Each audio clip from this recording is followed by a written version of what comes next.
From woke to a wink. Let's go underneath the headlines with Daniela Bloom, your authentic and perfectly imperfect psychotherapist, devoted mama bear and girlfriend. Welcome to Let's Talk Uncensored.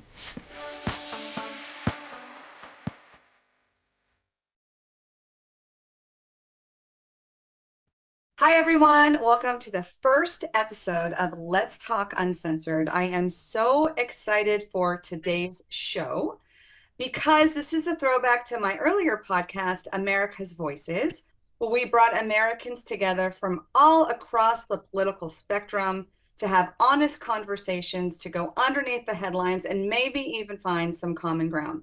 So I thought, what better timing to get our stars of America's Voices back together for a special election edition. And we have a wide range of Americans here tonight with a whole bunch of different political beliefs and affiliations and backgrounds to bring them to where they are today. So we are going to have fun tonight. Unlike the debates, all the candidates had the questions ahead of time, not some of them. And it is also out in the open that I am a biased moderator. If it's not obvious, I'm wearing red. I'm MAGA. I'm Trump RFK all day. And so we're going to have some fun. So we're going to go around. Everyone's going to introduce themselves, and then we're going to get into some questions from a psychotherapist's point of view, questions that you might not hear typically in a debate. So let's get into it. I guess I'll start. My name is Daniela Bloom. I am a former liberal turned We the People patriot. I voted for Obama not once, but twice. I'm doing all of my atonement now. I am an awakened mama bear, and I support Trump, RFK, Vance, Elon, his entire ticket in office. So Joel, why don't you go next? All right, my name is Joel Patrick. I voted for Clinton, Obama twice, and I changed my vote around 2016 when I finally started to vote Republican. But it wasn't because of the Republican Party, it was because of Donald Trump. He was saying things that I felt were different.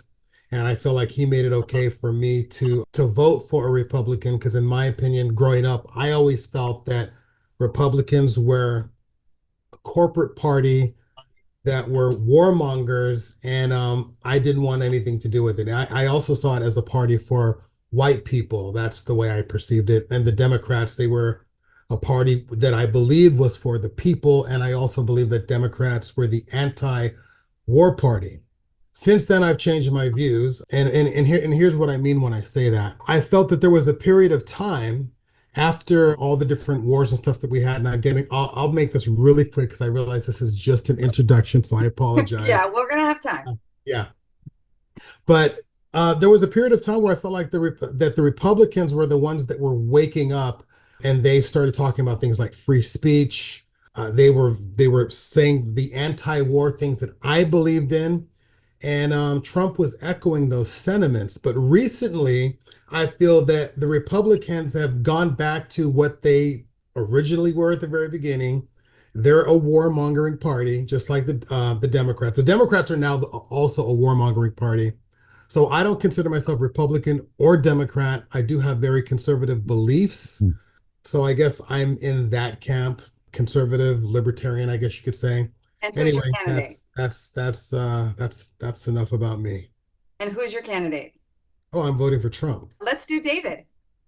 Hello, I'm David Nemitz. I consider myself a moderate Democrat. I think, Joel, you kind of said, I don't know what the Republican Party is anymore.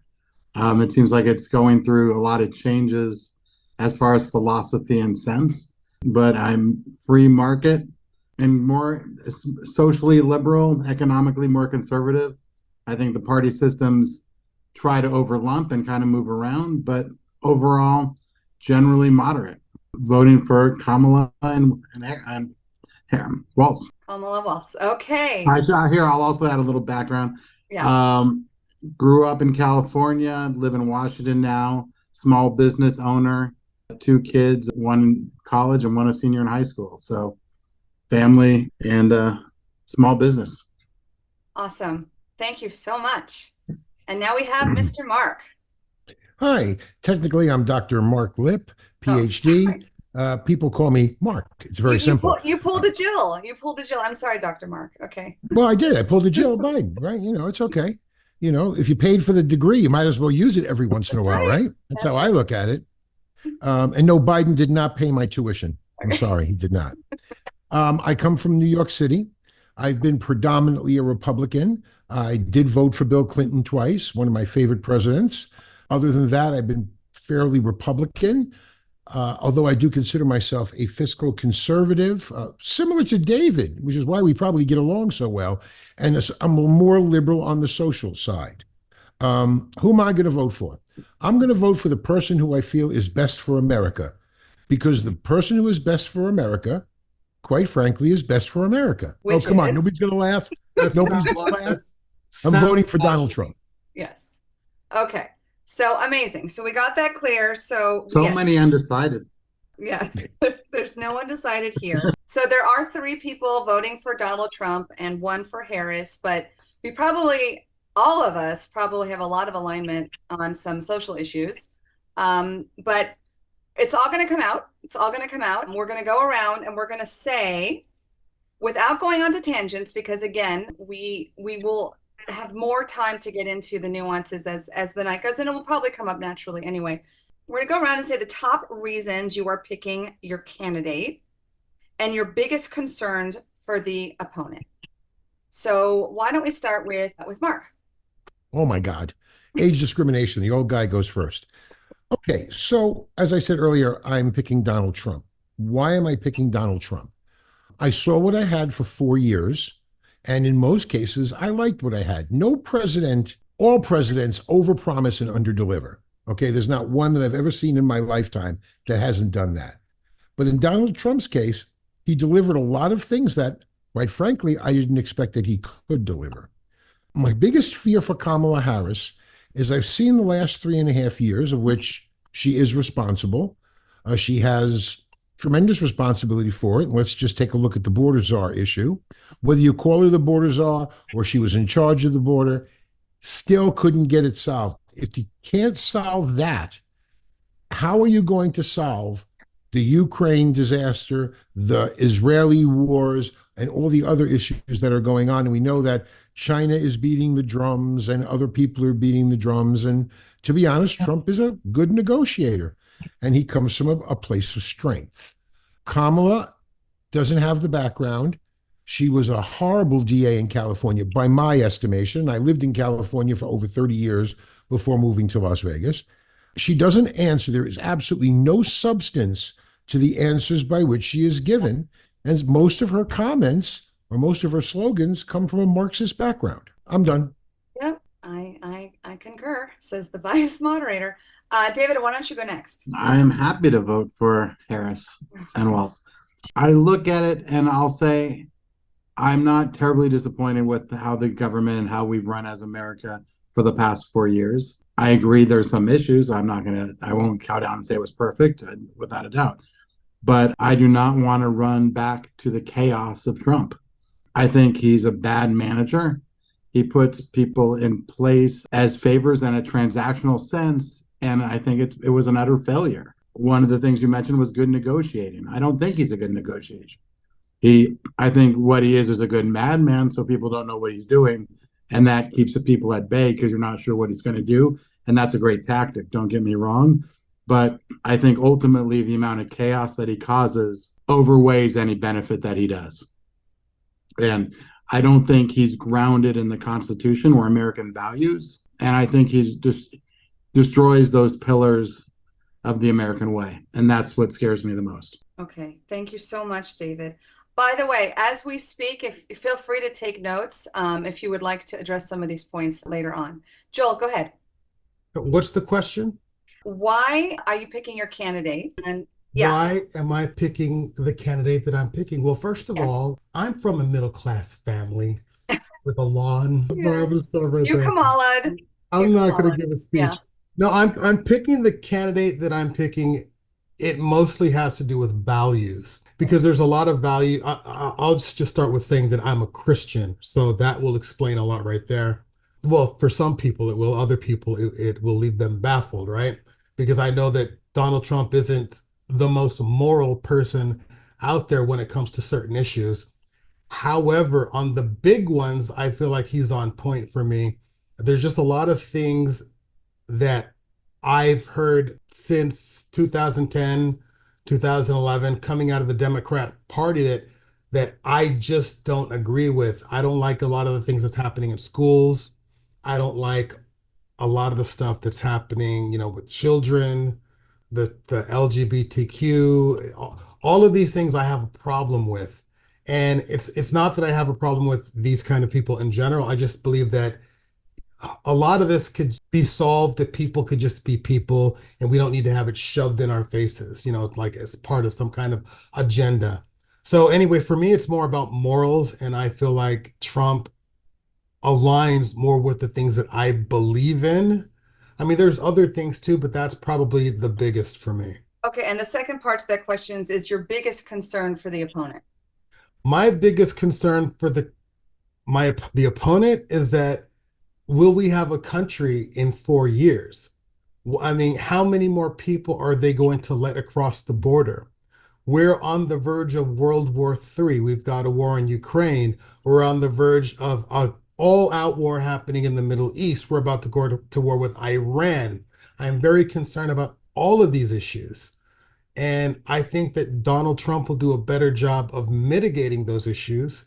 And that might even go back to the whole madman thing. I think that, a person like Putin doesn't want to play around with somebody like Trump. And I feel like with the current candidate, I don't believe that she really believes anything that she's talking about, because I feel like anytime she is asked a question, it turns into a question. I mean, it turns into a Word long salad. rambling word salad about how she come from a middle class family with a nice lawn.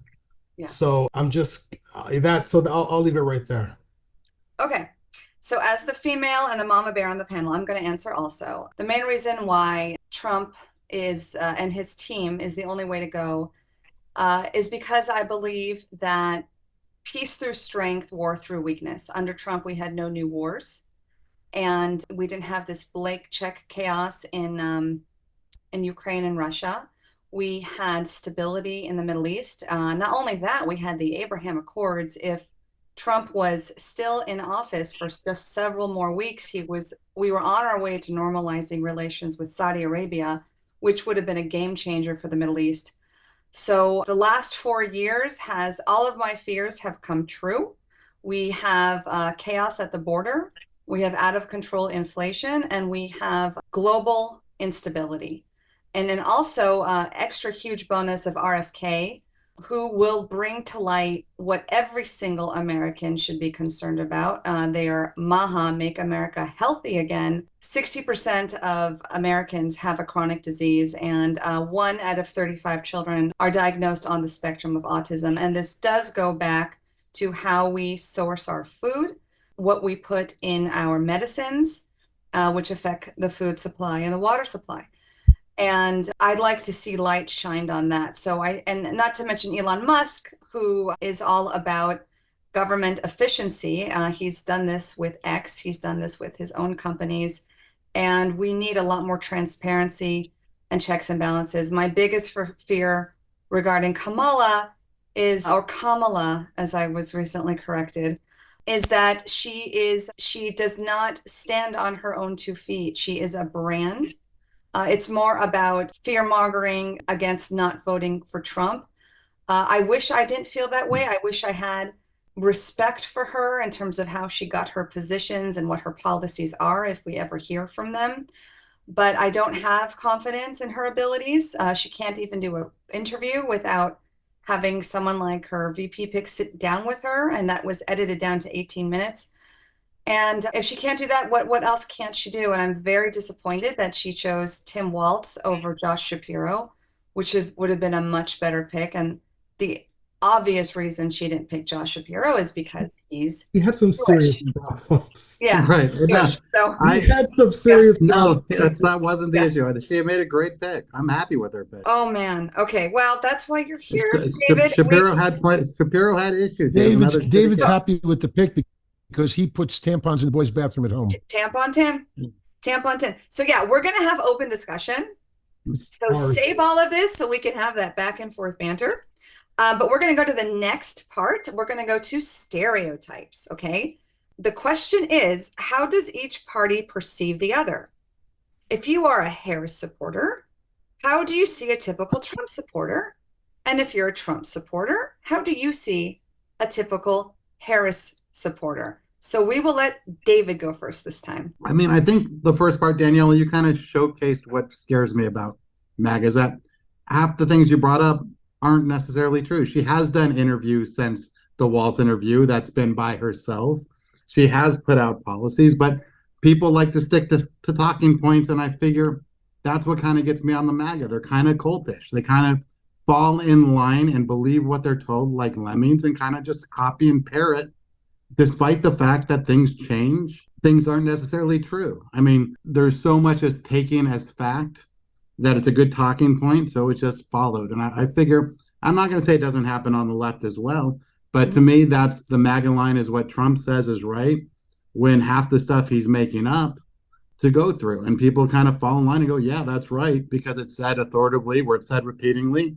So, I mean, if you look at inflation, you look at the border, has it been bad for 4 years? Yes. Is it better now in the last 6 months? Inflation is way down from what it's been. The border is much tighter. I wish they passed the bill. I wish Congress acted on that. But we go back to these points that are good parroting and good talking points because it's kind of the cult of MAGA. It's kind of, we're just going to keep repeating things till we believe it. I mean, and that's Trump's motto.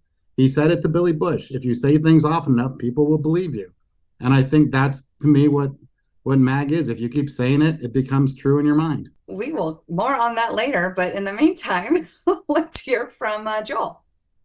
Well, I remember when George Bush was the president, in his second term, there was a period of time where they really, he started to fall out of favor with the public, and then they really began to protect him. And so you would never see him in an interview unless it was scripted. They really tried to keep him on point because anytime he did speak, he would say something. It wasn't even really bad, the stuff that he would say, but he would give some type of line that they could use on Saturday Night Live, and then you would see it, you would see it in some kind of a skit. So they really tried to protect him. Barack Obama changed that because he did countless interviews. He wasn't like somebody that they were constantly trying to protect all of the time. Donald Trump also always giving interviews all the time. And recently I've seen him on just, different podcasts, just having very loose conversations with people. Kamala Harris, I don't know how many interviews she's done, so I can't say that she hasn't done any interviews, but I've had this feeling, and this is a feeling that I have, it's a perception that they've been trying to protect her, and they've been trying to not let her get off script, and they've been trying to not let her just have an open dialogue conversation. Like, why doesn't she go on a podcast and just sit and have an open conversation? Now, she did the interview with Oprah. And I've only seen snippets of that. I didn't see the whole thing, I have to admit, the clip that I saw was the word salad. So that's the thing that people wanted you to see was the word salad, right?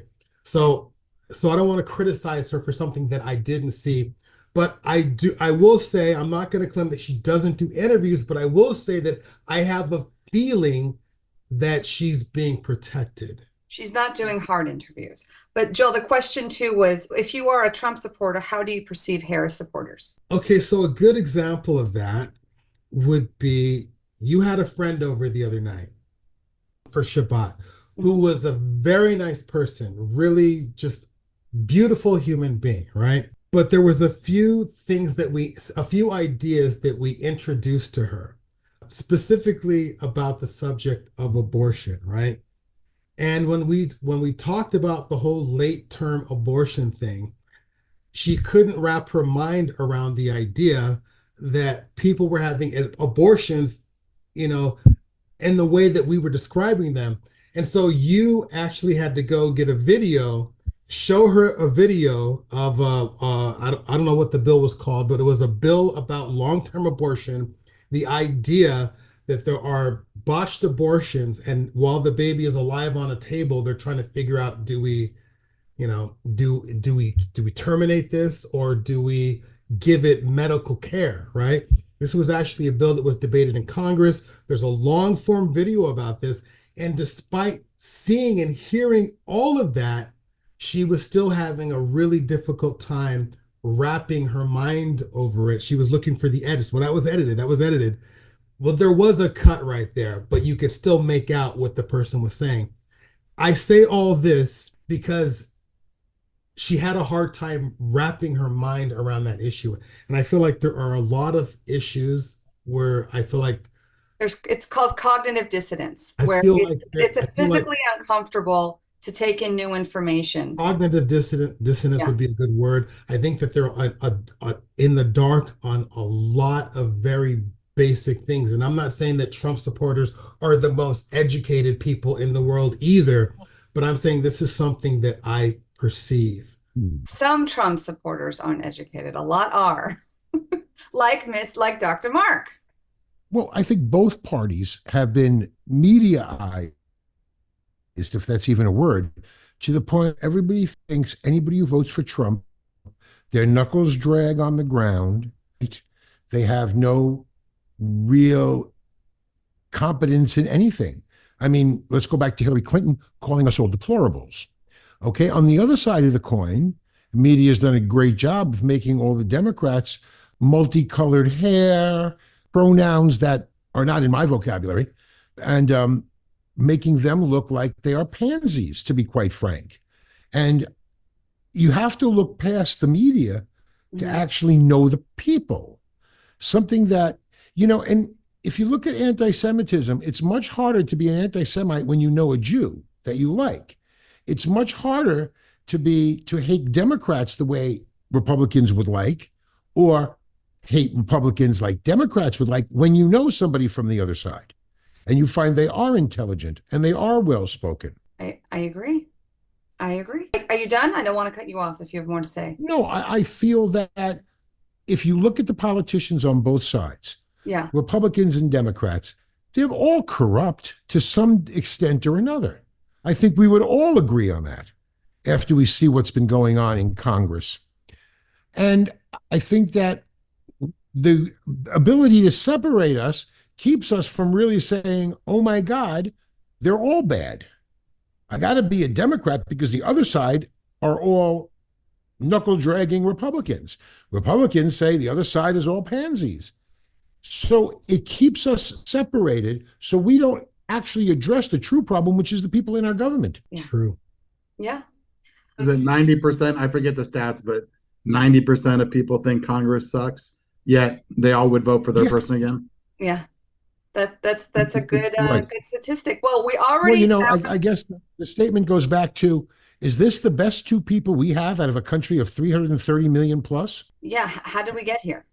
And we already, and it's only like a half an hour into, not even half an hour, we already found common ground. I do think it serves the powers that be to polarize and vilify the other, because when we can displace our frustrations onto the other, it's distracting from holding accountable the people who need to be held accountable. If I'm answering the question as how I perceive the Democrats, my perception of the Democrats is that they're so distracted by social issues and climate change that they're throwing out the baby with the bathwater when we have real issues that really do affect all Americans. Open borders affects all Americans. Someone having to give shelter and food and work and school and healthcare will tax all Americans. And I think there is a naivete put on the Democrats, for example, that this idea that most people who are immigrants today are asylum seekers. That's just not true. Most people who get abortions today are results of rape and incest that couldn't be further from the truth. So I do think, to your point, David, I feel you use the word cult. That's exactly how I see the Democrats. And I think it's designed that way, right? I see the Democrats voting blue no matter who, as long as it's not Trump. And I don't feel That's different than a cult, though. well, I mean, it sounds like a there's cult, voting blue no, no I matter mean, who, there's a no matter difference what. of not liking somebody and voting against, opposed to believing anything somebody says. Well, I also think that's a problem. I do think they believe a lot of what Kamala says, and the Democrat Party and the media, which supports her, don't correct her. And we saw that very, very candidly in the debates, especially when she said things like there are no late-term abortions. The moderator said that's not true, which is a lie. When she said there's no active military in the No, world. they didn't say there was no late-term abortions. They said nobody kills a No, live they baby. said there's not abortions all the way up until the 9th month, and the moderator, Lindsay Davis, said No, it was on execution after an abortion. I would but that does happen. There's botched abortions where there are 250 cases of babies being born alive and left to die. Left to die is different than being killed, but that's a different Okay, debate. but you know what? 93% of abortions, you can check this with Pew Research, are in the first trimester. So we're talking about a diminishing problem. But David, not to correct you, but Kamala keeps saying 2025 project. And Trump has said repeatedly, I never even read it. I agree he didn't read it, but he's also said that Heritage is going to give him his blueprint and put people in, and he's going to follow it. I'll show you the quote on that. Go look at Platform 47. And I happen to have read a part of the 2025, ridiculous as that may seem, 978 pages. I didn't get how many people were in his staff and will be rehired out of put that we together? don't know that. How many of Biden's staff who have screwed things up immensely are going to be rehired by Kamala? Yeah. But I think the Heritage Group has a pretty strong connection, and definitely Trump pulls from them. I mean, hey, that's how we got our Supreme Court justices, and I think he's already said he's not implementing it, but he says it. Of course, he's not, because he goes into power, there was too much outcry, and he says, "I'm going to implement it." Then you have something to say. But right now, if you're going to take Kamala on her face value of, "I didn't do that. I'm not saying that," you got to take Trump the same way.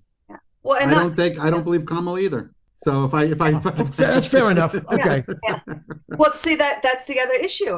That's at least Trump is answering the questions honestly and consistently. Kamala Harris seems to be going back and forth on so many basic issues like fracking. But she's been very clear on fracking. When was the last? First of all, let's talk about fracking for 2 seconds. The federal government cannot stop fracking in Pennsylvania. They can't. They could only do it in federal land. Pennsylvania will still be fracking despite what the federal government says. She said she was against it 4 years ago when she was running. Yes. Ever since then, she said no, she's for it. She's saying whatever she thinks can get her elected. Yeah. And Trump hasn't. I mean, Trump is consistent. Trump is consistent. He's not consistent. And he does say some really stupid shit. Don't get me wrong. He says really stupid shit that should never come out of anybody's mouth. Hold on. How's he on abortion consistent? He said he would sign a ban. He said he would sign a federal ban. He never said that. Yeah, he did. It goes back to state. Before Roe versus Wade was stopped, he said he would sign a federal ban. It was brought to him. He has always stated, and every time I will show you. He said, "I will do anything to be energy independent. He won't ban anything." Yeah, but again, David, just like you said, if Kamala can switch her position, then if Trump, but I'm not saying they can't switch him, but you just said he never does. I'm telling you, I never heard that. I've always heard him say consistently it goes back to the state, and some states I haven't either than others. And I'll show it to you. Before it went back to the states, he was Never. ready to sign a ban. He said, "Bring it to me." Yeah. The original question was how do Republicans see Democrats? How Democrats see Republicans? How do we see each other? And you made a comment, Daniela. You said that Democrats are kind of culty. And I'll have to say, because I'm not homing for Republicans right now, I'm not even homing for MAGA right now, although it is clear who I'm voting for. There is a culty element about MAGA also that I have seen. I mean, it's definitely there with the Democrats, but I'm not delusional enough to believe that it's not there with Trump supporters also. Yeah, I think there's lunatics everywhere, and there absolutely are crazy Trump supporters who are way too into some conspiracy theories, and I think there's crazy Harris supporters who are, total socialist lunatics who hate America. So, I mean, I don't think we should be judged by those examples, and I do think, like we've seen in America's Voices, there's probably a lot more we agree on as people who care about our family, care about our future, and love this country, than the media would like us to believe. Especially on the abortion issue. I think most Americans are probably consistent. I'm pro-choice myself, first trimester. Trump has said very clear in the cases of rape, incest, and the medical health of the mother, but also abortion should not be used as a form of birth control. And when the majority of cases are just that, and doing late-term abortions just because. And I think, but honestly, what are the numbers of late-term abortions? Here's my issue with late-term abortions. Rarely are they ever done without serious personal familial issues. It's not, hey, I don't want a baby. It's usually a disease, a condition, something major that's making people decide that late, a non-viability issue, a defect that's really doing it. And most of the cases, I mean, definitely looking at it, something like 95 or 98% of the cases are cases where I would need a statistic for that. I don't believe that. I don't know how we would have. I hear what you're saying. I'll show you Minnesota. I'll give you Minnesota stats. I like it to be, but I don't know that there's actually. Yeah, and again, evidence David, of if that that. was the case, I would support that as well. If that was purely for medical reasons, and absolutely, that's late term is that way. I mean, it is not people going, "Oh, I hadn't decided yet." It's usually a major issue on that because it's not easy at that According point. to Pew Research, Yes, thank only you. 2% of abortions are for medical reasons. Okay. 2%. Right, and honestly, late-term abortions probably less than 2%. Well, 93%, like I said earlier, is first-term abortion. So 7% is scattered on the next 6 months. Right, exactly. That's what I'm saying. The late term, that would So fit that. with this kind of math, we're saying at least 5% is late term without No, it being not at medical. all.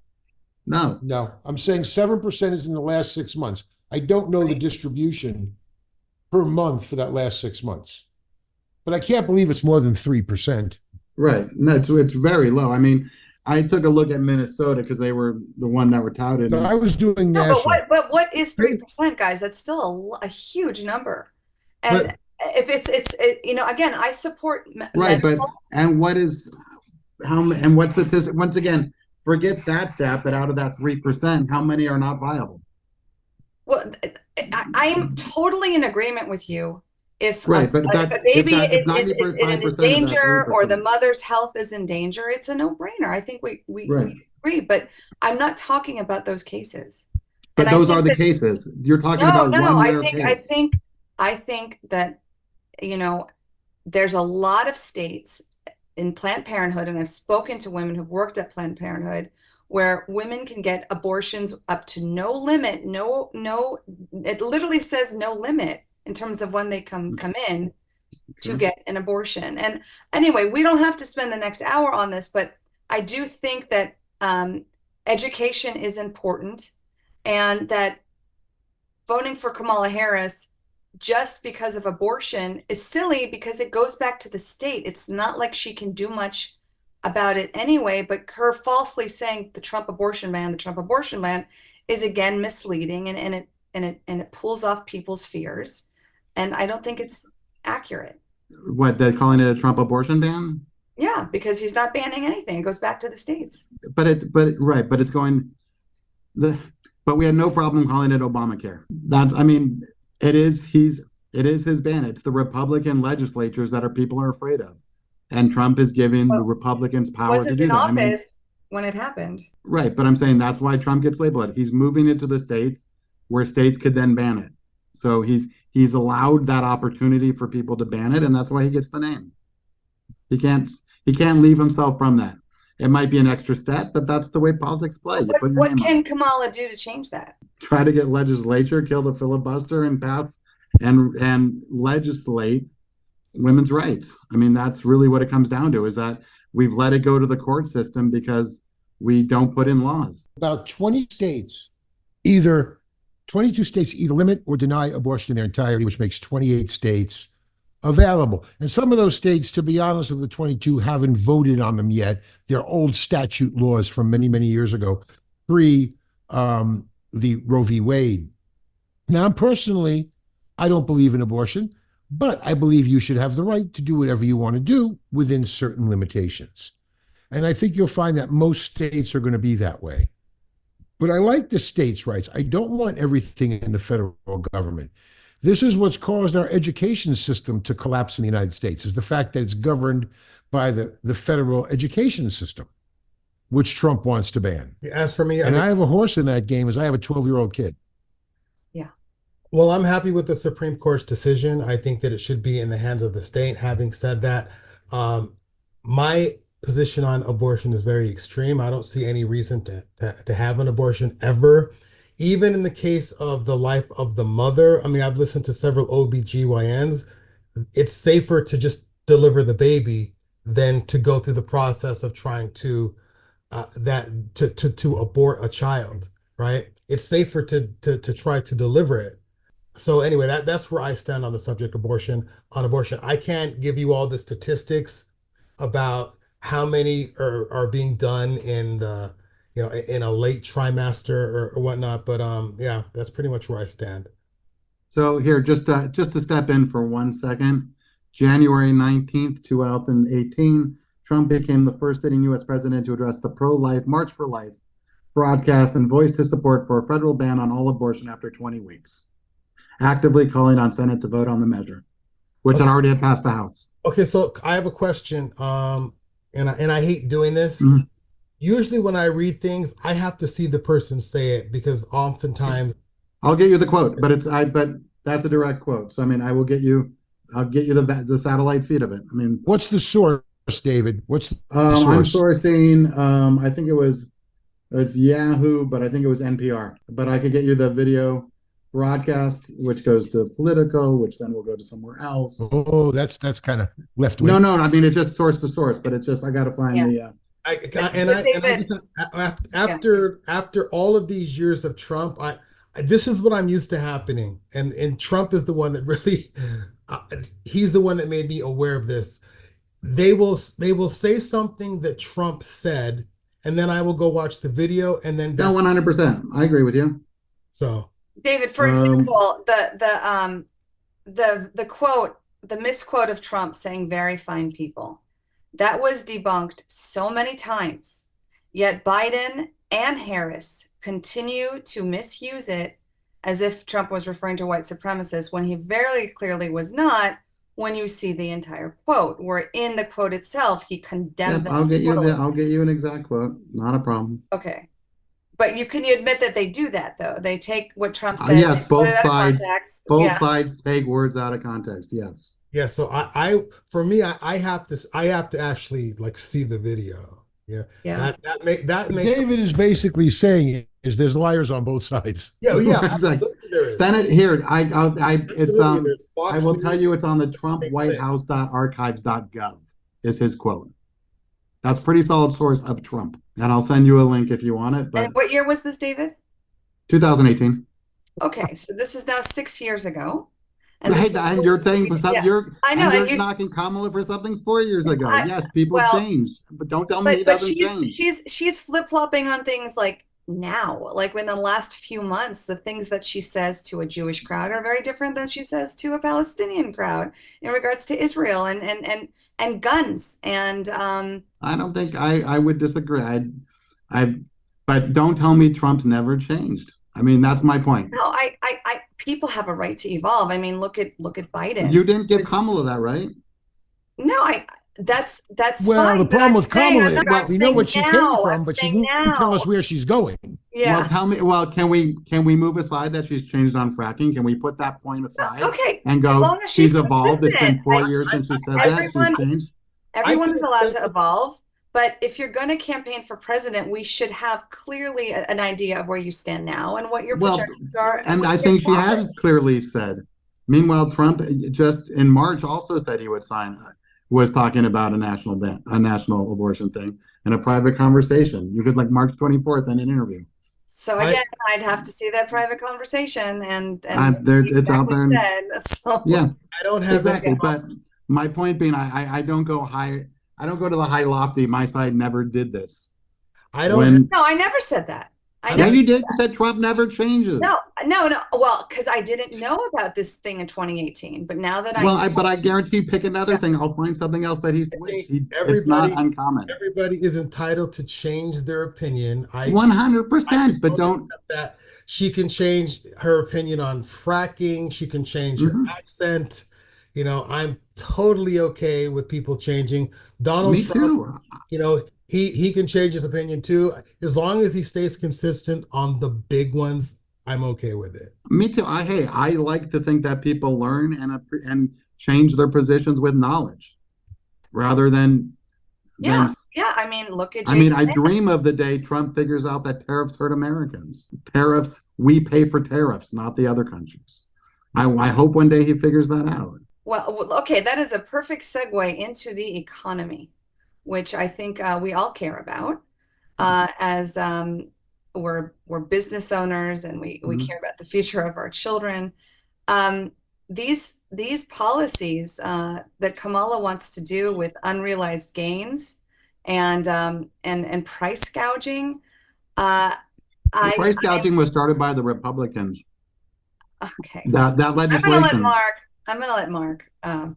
Okay, no, price That was a gouging was not Grassley Okay. thing. started. No, the Anytime price that you gouging take, legislation came out from Grassley. and That when did was a that come out, Republican David? platform. What? 1902, when Grassley was a senator in 1902. No, just a couple years ago during COVID, I think they were doing anti-gouging legislation. Okay, I'm for free market, so I don't care. Companies can do what they want, and if people don't choose to buy their products, fine. If they put tariffs on the products, you don't have to buy them. Nowhere is it written that you have to buy them. Okay. But who pays for it? If you buy the product, you're paying it. And in many cases, like I noticed that a lot of the TikTok shop and people like that, I don't buy from them, but their prices are inordinately cheap. Why? Because they're dumping product here. Should that be allowed? Depends. Yeah, I mean, No, it should not be allowed. So you put a tariff on to stop that low price that will kill American businesses. So there is a purpose for tariffs if used effectively.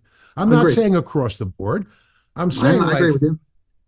for things like that. I remember in the days when they were building DVRs and you could buy them at Walmart for $15. Anybody remember those days? You old enough? Mhm. No, huh? Not old enough? Oh God, I feel old now. I feel really old. And being in the electronics industry for most of my life, I took it apart. I couldn't even get the parts, let alone the labor and the chassis for that. They were dumping in America and killing off the television and DVR manufacturers in the United States, which they've done a great job at. I mean, show me how many manufacturers, there may be one or two left, Vizio and one other, that actually builds in the United States because they were price dumping. So there is a place where you have to restrict trade, and tariff is the way to do it. I'm not saying across the board, I'm not saying on every product, but there is a place for it. Right. I agree. Tariff is the thing, but it does also cause inflation. We are not at an out of control inflation because of tariffs. By the way, But the we would be Trump because we're tariffs not. are still enacted Mhm. by the Biden administration, and Right. these were mainly on like countries like China who should pay their fair share if they're Biden competing with American administration products. printed more money than any other presidential group That's right. ever. That's right. When you put that money into the M0 supply, of course you're going to get runaway inflation. Mhm. I was telling a friend of mine, a good friend of mine, David Nemitz, today, that 3.5 years ago, I went to Trader Joe's and bought wild salmon for $9.99 a pound. Today, it's $12.99 a pound. That's a fact. I was just Okay. there yesterday. Can I tell you a fact? Every year of the Biden administration, my El Pollo Local burrito has gone up. It went from $9.40 to $13.40.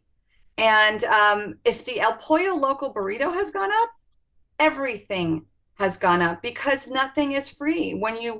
the problem, David, is that what, from my perspective, and tell me if you agree, 2 years into the Biden administration, they still had lockdown policies. They were still handing stimulus checks. When you don't allow an economy to operate, You- and then all of a sudden you open it and you take credit for job creation when it wasn't job creation, it's just return. Something's got to pay. There was a disaster you- with the supply chains, and someone has to be accountable for. You So have a I think secondary two-thirds of problem. two-thirds of COVID relief was paid under Trump. Okay, but let's go past the COVID. Let's go past inflation for a Mhm. second. What I want to say is when you raise the rates to $20 and $22 an hour for a fast food employee, of Mhm. course you're going to get inflation. And Right. what is happening now, you're seeing it in Chipotle, they're putting in robots. Mhm. You're going to eliminate all of those low-level jobs because it's going to go to robotics. I've got Right. one sitting right here, a two-arm robot that we're using for my wife's company to bring production to America. But you're going to see robotics take over all fast food. So the jobs that the kids had and the jobs that the seniors have, because that was the first job everybody had in high school, right? Fast food, most of us, it's going to be gone. Yeah, Right. I mean, I'd like to we could comment. talk. Go, Joe. I'm sorry. This isn't necessarily a presidential thing. This is a California thing, but it seems like the way California goes, the rest of the country goes. Minimum wage right now in California is $16 an hour, speaking of fast food. On April 1st, it's going to $20 an hour for fast food, which is ridiculous because there are people right now that have a college education, they've got a bachelor's degree, and they're barely making $20 an hour. And some kid off the street that's, in high school can walk inside of a McDonald's and make the same as a college educated person. And my problem with raising the minimum wage this high is that it just means that the person that let's say you're making $25 an hour, you're making $30 an hour, you're just that much closer to poverty. And I think that these politicians that are raising the wages like this, I think that they know what's happening, but it just sounds so good to people to say that let's raise the minimum wage. If I was president, I would, I mean, this may sound crazy, but I think we need to go back to $10 an hour. Maybe that would have Well, a the federal is $7. maybe that would have a ripple effect throughout the entire economy. Things will start to reverse and go the other No. way.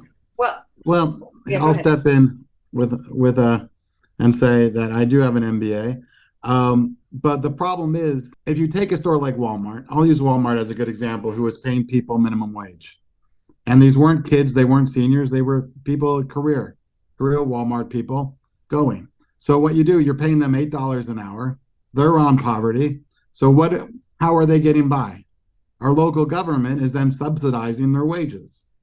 We are paying for their health care. We're paying for their. And David, you have a choice. Mhm. And that choice is you don't have to shop at Walmart. And No, until no, I'm not Walmart saying- gave benefits there, and I'm until not saying Walmart that. gave benefits to employees, I never shopped there. I Right. do now. Right, but that's my point is, by keeping the wages low, we subsidize those workers in different ways. We don't force the company, our government subsidizes them. What are you going to do when they're all replaced by robotics? Hey, AI is a huge issue. I mean, look at how many careers, and writers and much. I mean, it's not just the fast food worker, it's the writers, there's so many No, but professions. we're starting there. We're seeing that happen in front of our eyes. We're seeing restaurants in Las Vegas have robotic servers. Yeah, but the we're seeing question radiologists. is- Right. Mhm. Right. The question is, do you have to tip a robot? Oh, the tipping Right. has gotten out of control. Can we all talk about that? The tipping culture is out of control today. Oh my God, you just stand there with an iPad and they want a 25%. Exactly.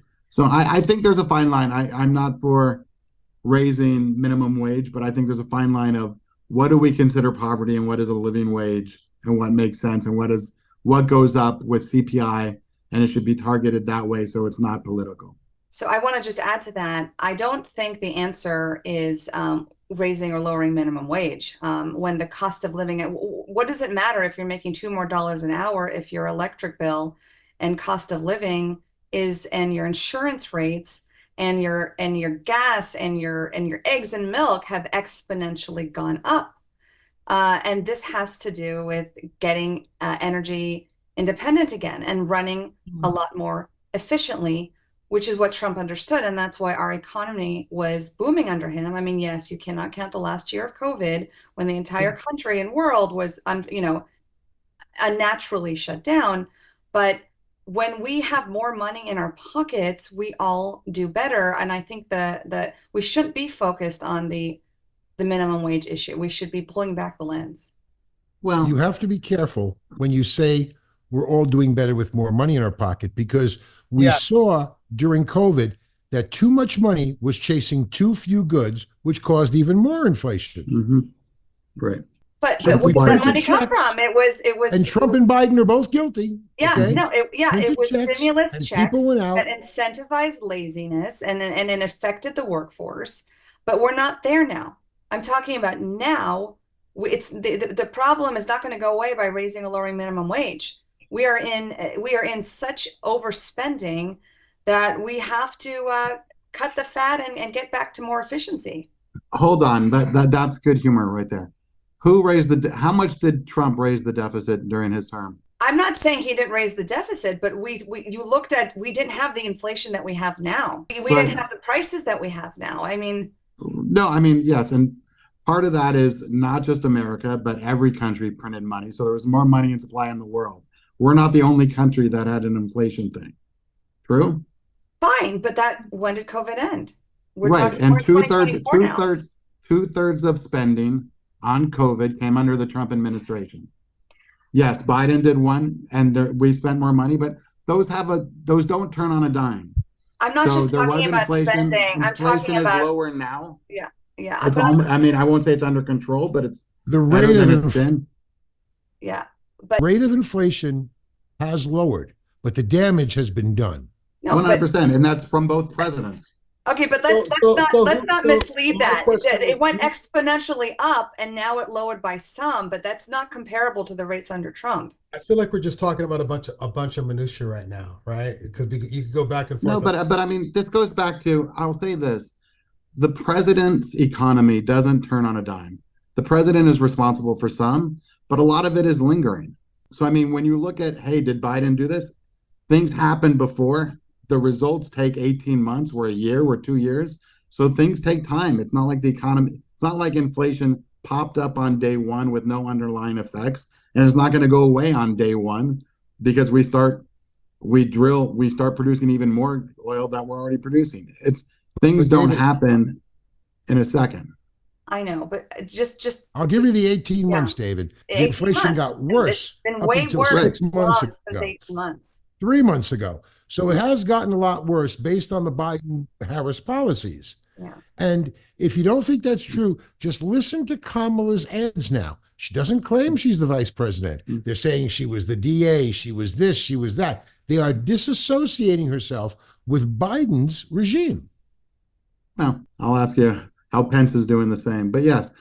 It's clever. It's My clever. question is- Will it work? I don't know. Right. I mean, that's But no, the campaigning. inflation was much ignoring worse that under on Biden. campaign. And My- you know, the guy who takes the hit is the guy on top. 100%. Good, bad, or indifferent. So 100%. who's going to be best to deal with the economy? Trump or Trump. I don't know. And I would just, feel like Kamala's it's just going to be a continuation of what we already have. And right Exactly. now, I mean, listen, I'm not one to speak on the economy, but I can look and I could just look out into the world and I can see, right? I go to in Beverly Hills, there used to be just booming shops open everywhere, and everything, even in an area like Beverly Hills, everything is shut down, everything is closed. And I've never seen it like this in my life. I do remember that when Obama was president, there was a period of time where I felt like at the very end there were a lot of things that were a lot of businesses were shut down, but I've never seen it like this. This is really Have you bad. been to the 3rd Street Promenade, Joel? I haven't been there recently. Decimated. And San Francisco, it's a ghost town. I was yeah, just but I in mean, San but Francisco. hasn't Horrible. the internet online shopping?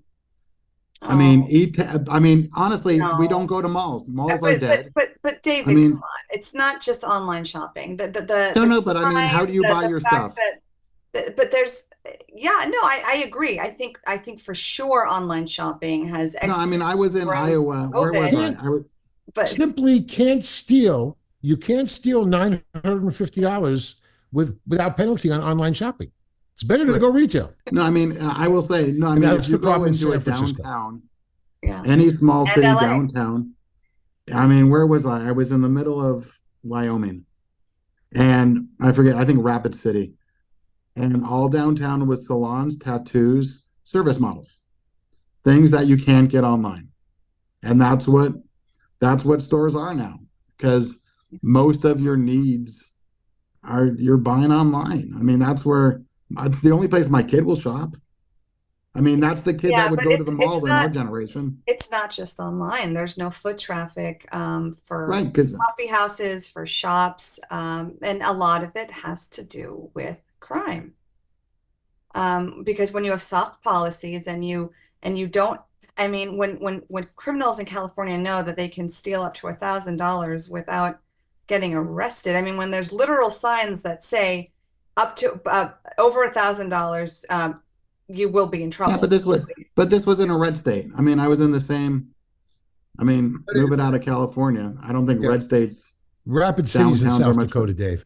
In Rapid California, City is in South Dakota. Yeah, I drove through them all. They all blended. it's not just the crime. They don't look the same. Fact It's check. not, it's not just crime in California that make it impossible to do business because there's so much taxes. Rent is so expensive, so much overhead. My mother used to own a staffing service, and one time somebody came in from the state and they wanted an accounting of everything that was in the office, every pencil, all the paper. I mean, just anything that was there. They wanted an accounting of it so that they could figure out how much her staffing service should be taxed. And it's just ridiculous that somebody even want. I mean, I'm not saying not to pay any taxes at all, but I just think it's ridiculous that somebody can walk in your office and want an accounting of every piece of paper you got, every pencil, everything, so that they could find out how much they need to bill you for that. Yeah. Okay, let's wrap up the economy. Yeah, that was. Stock market's doing great. Oh no, please, no stock market. Yeah, But yeah. hey, Well, you do know, David, in election year, they do conveniently lower the interest rate to show that that the economy is stimulated. I mean, that happens all the time. I So, will say it was sad. I think it was a Vance thing where the people booed the interest rate coming down, which I think is good for the general person, is that interest rates go down. And that's when I mean, that's the Fed. we should, yeah. I mean, we Should all be want independent and not more related. rate.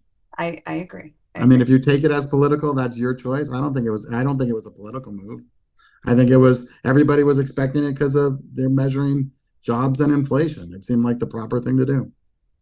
Well, we are going to agree and to disagree on how the economy was doing under Trump. Hold on, let me add a question here, because this is a question Mhm. on the federal policy, Federal Reserve. Should that be somebody independent, or should it be controlled by the president? Mark, you want to answer that? Should be completely independent. And I think that's how it is now. Not really. They're appointed I know by the there's president. but I would say Trump wants much more controls than as marginally independent as it is now. It's not independent. You got Janet Yellen, right? Right. I mean, yeah, you're right. Where did she come from? She came from the Obama administration. Right. Highly partisan. Okay. Right. I mean, you still get to pick your person, but you don't control it. Well, you really? Okay. They don't owe allegiance to that person either, do they? Right. I think, David, the bottom line I think is it should be independent, maybe voted in by Congress or something. I haven't thought it through completely, but I think that it should be completely independent. Going one step further, I don't think Supreme Court justices should be on there for life. yeah, I think we all agreed last time that there should be term limits for sure on At everything. least ethics. Yeah, so we agreed on that. Just to sum it up, though, if you just look at it at just even face value, and Trump, he's a business guy. He went to the Wharton School. He knows what it takes to run companies and employ, and he And believes bankrupt them. in free markets. Well, why didn't again, you that get doesn't mean he's Medicare? not successful. A business is taking risks. You have to look at the guy's overall. Right, but a government, we don't like to take those risks to go bankrupt. That's No, but his- he understands, there's opportunity zones when everyone has opportunities in free markets and to create small businesses and to contribute to the economy and push capitalism, we all do better. I think And both that's sides what agree. Trump stands for. There's one international item that scares me, and that's the dollar being pushed out of the Yes. oil standard by the BRICS, Brazil, Russia, India, and China. That is actually very scary. It's a Well, huge that's why problem. he's embracing crypto. I mean, this is very scary. Which also is scary because crypto isn't Crypto fiat. scares me. I don't know. Yeah. It's not fiat. New. Right. It's new, like AI. It's new. It's things we have to deal with. So yeah, it's the unknown that we're having to all come to terms with. So great, we can all face that together. So more common ground on some uncertainties. So here's the a question on here. Let me ask Who's on got economy. crypto? Anybody got crypto? not really. I think I bought like Hmm. $500 on Does anybody have Coinbase. crypto? That was it. Okay. So here's a question Nobody on has crypto? No, Mark, we don't have the expendable income that you have. Are you connected? Are you I in? know.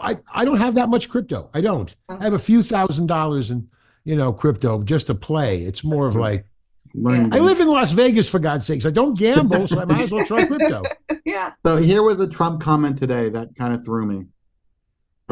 Capping interest rates on credit cards to 10%. That was the latest giveaway that he was trying to Well, I offer to mean, people credit today. card bills have, I think, gone up by 33%. I'm not knocking the reason, but I won't Yeah. knock the policy or even talk about it.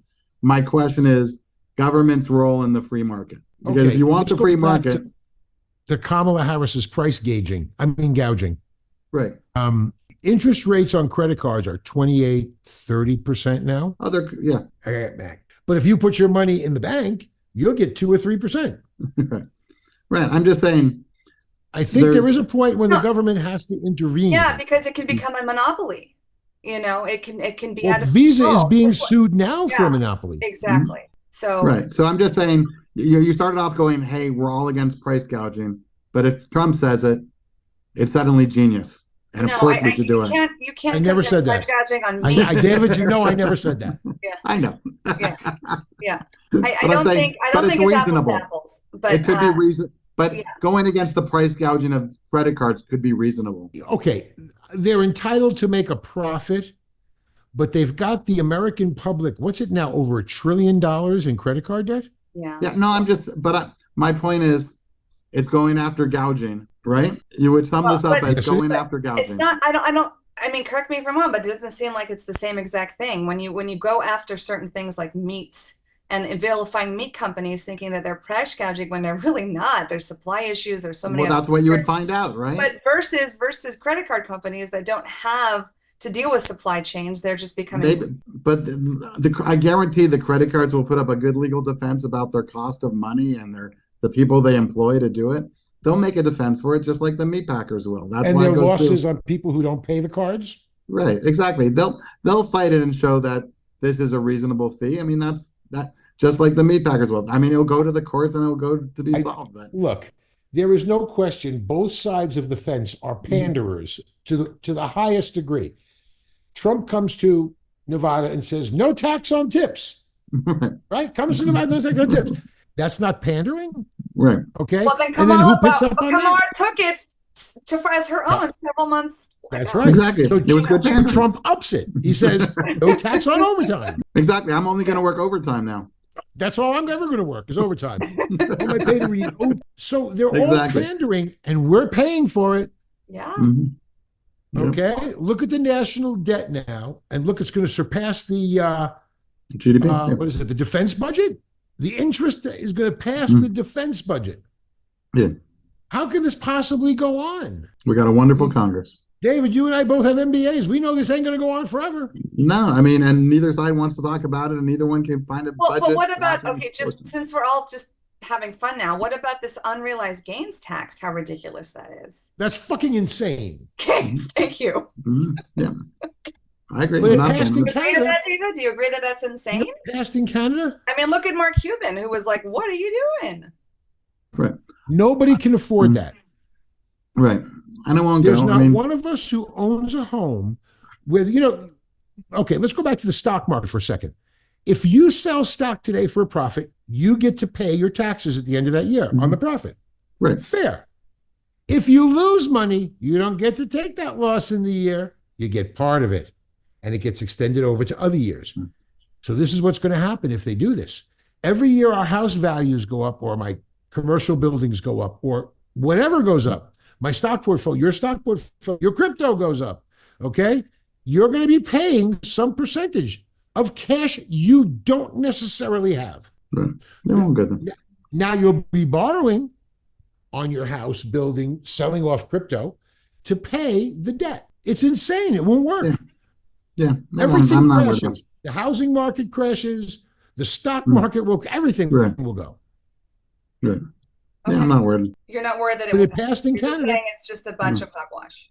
Okay, she just But it said passed in Canada. I mean, I do think the state tax that needs to be altered, and they'll play with that before they do other stuff. They'll have that fight first. Why do you think it should be altered?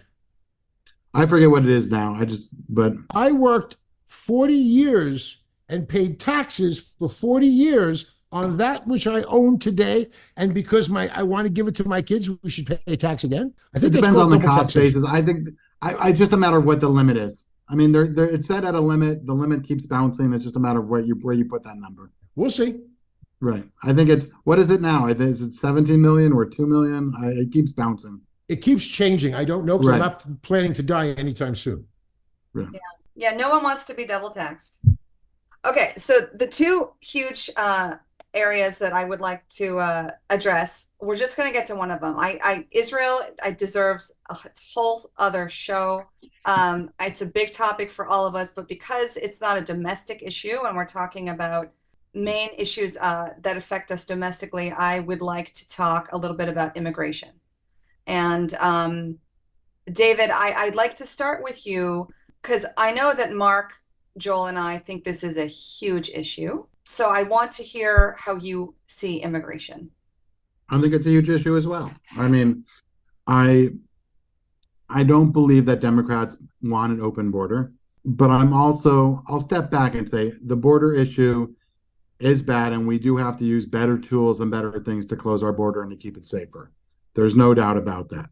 I wish that Congress acted on it and changed our asylum and changed our citizenship and our pathways and the asylum rules, which is really Congress's job. That anybody in Congress is refusing to put their name because they know they won't win an election if they try to compromise on it. So ultimately, I blame Congress for a lot of our immigration issues because they haven't solved it in 30 years. We're changed anything. Our border is a huge issue, but I think also the xenophobia and the stirring of anti-immigrant emotion and policy and rhetoric is terrifying. That's going on. I mean, we're targeting anybody who looks different, where they came here and they're dirty, eating dogs and cats. And there are people here who are legally, and people who are illegally. But the xenophobia scares me.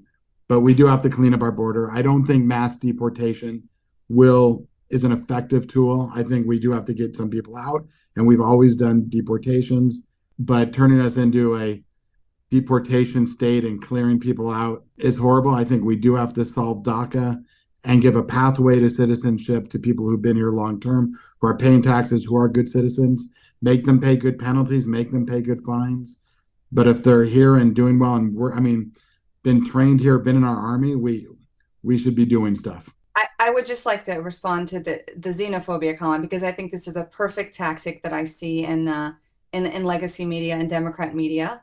And it's a great way to not talk about the real concerns that we have, and the least of which is xenophobia on my part.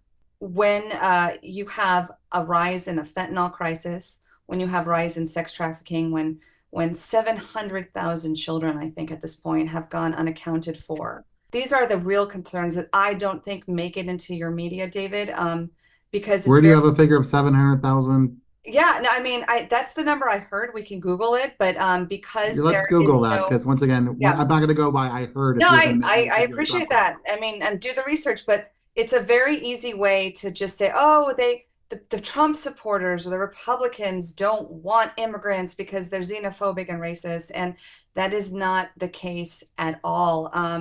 Not at all? Yeah, well, no, I mean, from my point of view, and I think many of us would agree that our main issue is not xenophobia in terms of wanting secure borders. There's a reason why the Latin community, especially who are immigrants to this country, have completely exponentially grown in their support with Trump. My family is a family of immigrants. Absolutely, what makes this country great is immigrants.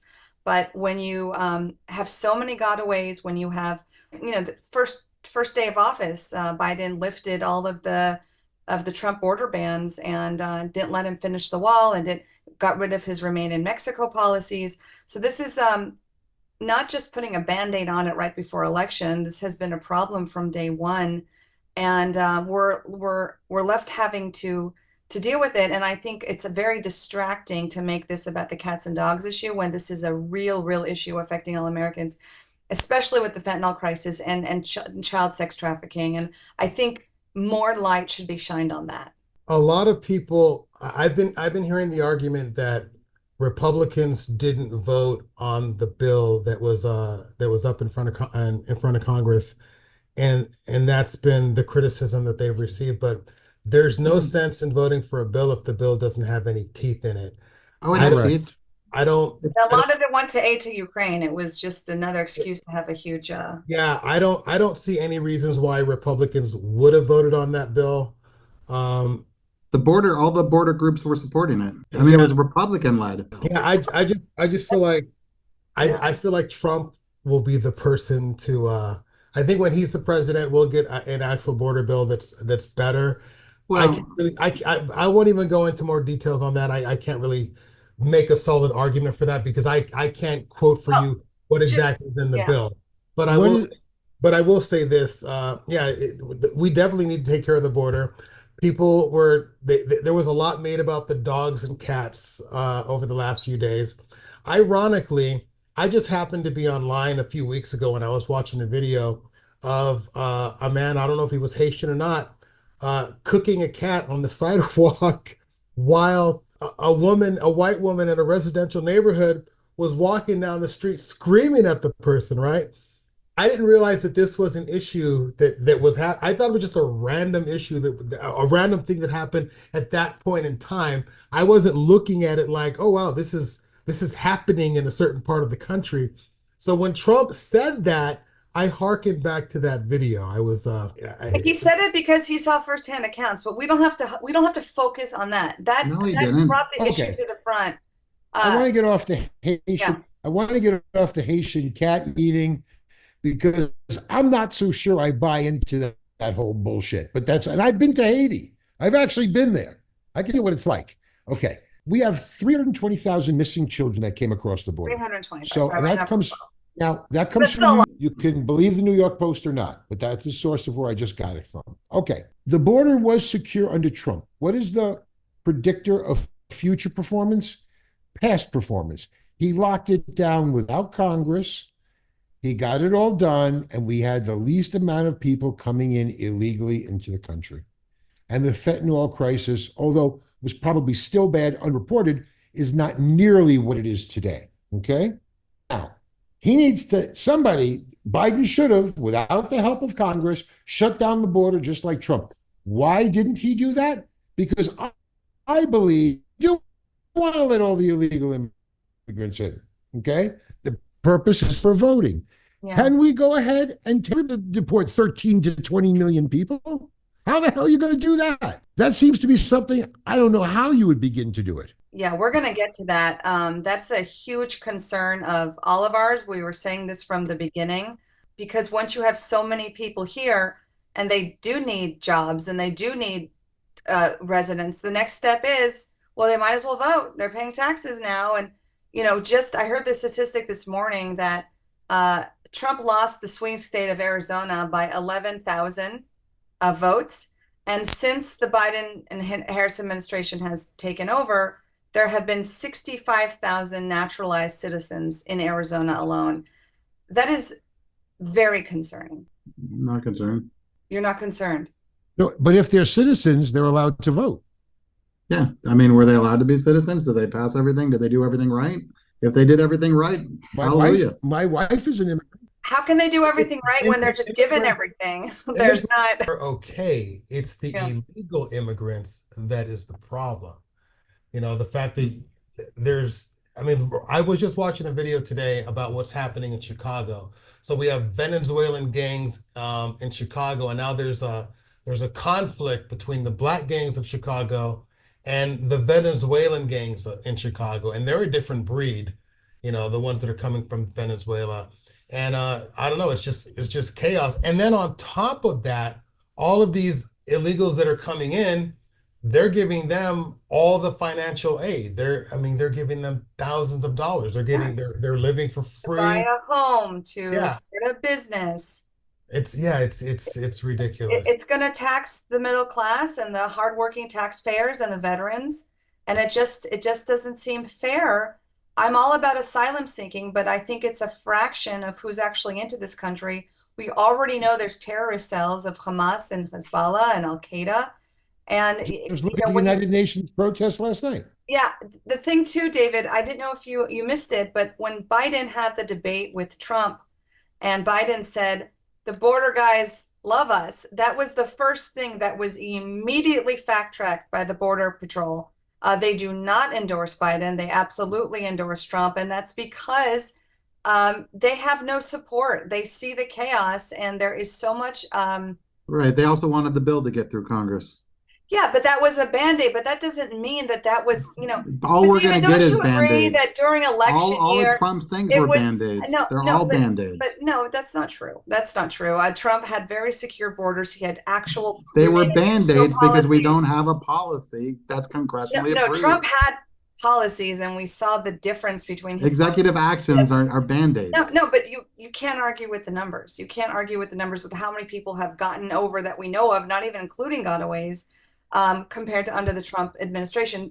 That bill happened within the election year. A lot of it had to do with aid to Ukraine, and it wasn't fixing any of the problems. It was literally a Band-Aid. It just gave more aid to actually absorbing the immigrants. It didn't talk about actually stopping them at the border and making it more of a checks and balance way of ruling out who's here with good intentions and who's not. Especially, did you hear that number from Mark? 350,000 children are not According to the accounted New York for. Post.